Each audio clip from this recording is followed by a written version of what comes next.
This is Paul Turner, the Immigration Barrister at Imperium Chambers. Today I'm going to be talking about Toeic, ETS and where we are with the current law following the decision of DK and RK.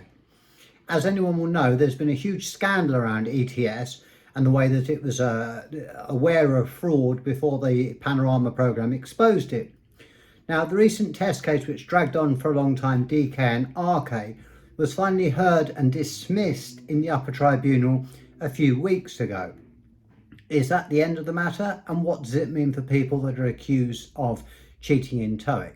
Well, firstly, looking at the case.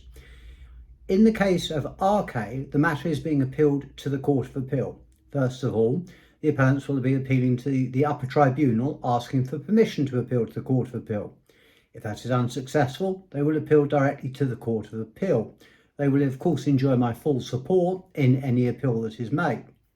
Secondly, and perhaps more importantly, where does this leave people who are accused of cheating by the Home Office and alleged to have cheated in respect of paying a proxy to do the ETS test? Well, the short answer is it leaves them in the same position that they were before the case of DK and RK, and essentially preserves the earlier law of SM Kadir, which was followed in various other cases, including MA and others. So in short, if you're accused of cheating in respect of ETS and the Home Office say that because you've cheated you shouldn't be allowed to remain in the United Kingdom, the law hasn't changed substantially since the decision of DK and RK.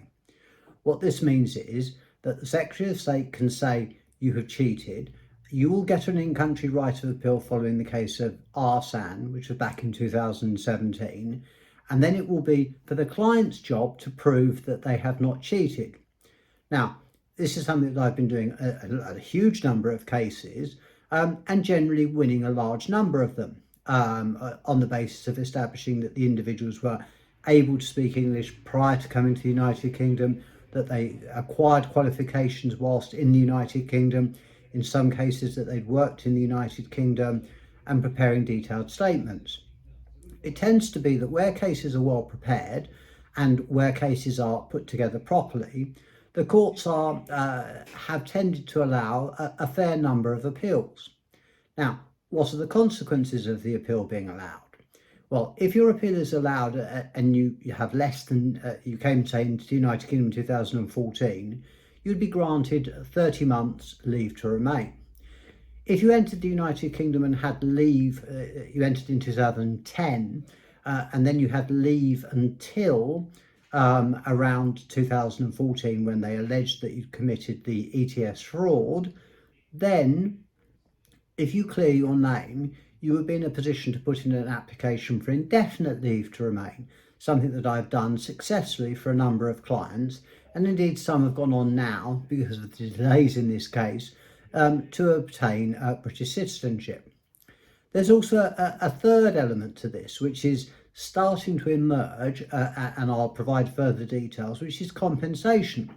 Because obviously, if you have been accused of cheating, and it turns out that it was either your voice on the tape in the first place, or alternatively, you could prove that you didn't cheat, you will have been suffering under the hostile environment from anything from 2014 or 15 through to 2020, 21, or even to today.